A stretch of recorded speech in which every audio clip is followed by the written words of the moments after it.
She said she was alien and came from Venus. She disappeared without any trace.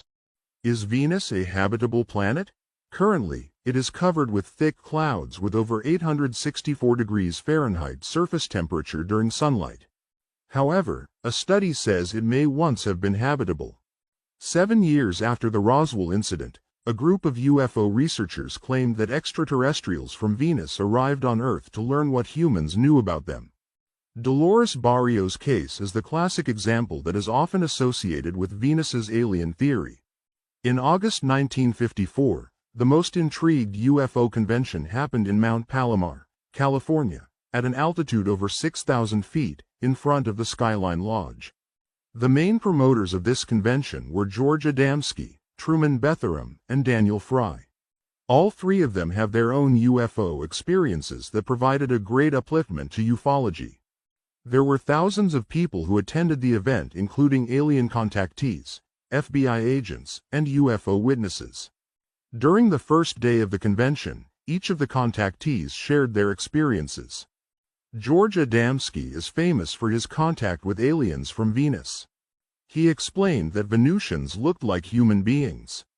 According to him, they had infiltrated our society and were living in big cities. He even showed a painting of the humanoid Venusian, very similar to blonde Caucasian humans with standard height and body structure, but not with so pale skin as the Scandinavians. At the end of the first day, the audience was disturbed and confused by the presence of 3 pale-skinned people that included a beautiful woman accompanied by 2 men. The woman had blonde hair and black intense eyes. She had the excessive cranial formation and a strange bone mark on the forehead. The place was stuffed with a rumor that they might be aliens from Venus, as they resembled the match Adamski stated earlier.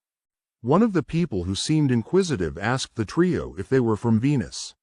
The woman smiled and said, "No," to him. They had a small conversation with the strangers. The trio said that they had come there in curiosity as they believed in flying saucers and the stories shared by Adamski about Venusians. A Brazilian journalist named João Martins, who came to attend the convention, interviewed the 3 strangers. The 2 men were Donald Morand and Bill Jackmart, both musicians living in Manhattan Beach, California.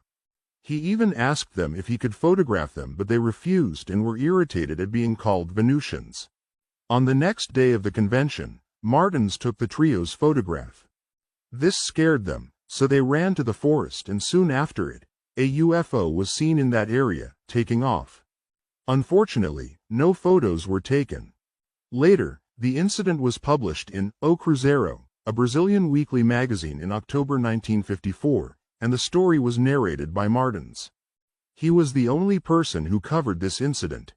On the other hand, Adamski did not like the whole scenario, as he thought people called themselves Venusians to harm his reputation.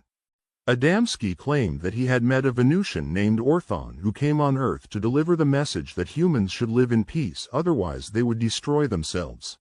This similar message was shown in the 1951 film, The Day the Earth Stood Still.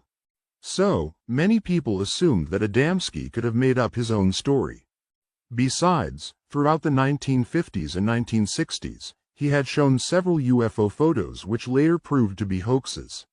There was also a huge controversy behind João Martins' UFO photos.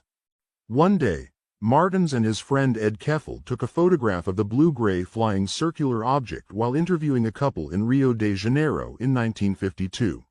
It is known as Barra da Tijuca UFO incident. Although the photos were found to be authentic by many officials, other members of the magazine's staff came forward to confirm that it must be a joke inside the office. There is always a conspiracy about Dolores Barrios, if she was really an alien from Venus or not. Some researchers believe that she was an ordinary person who died in 2008.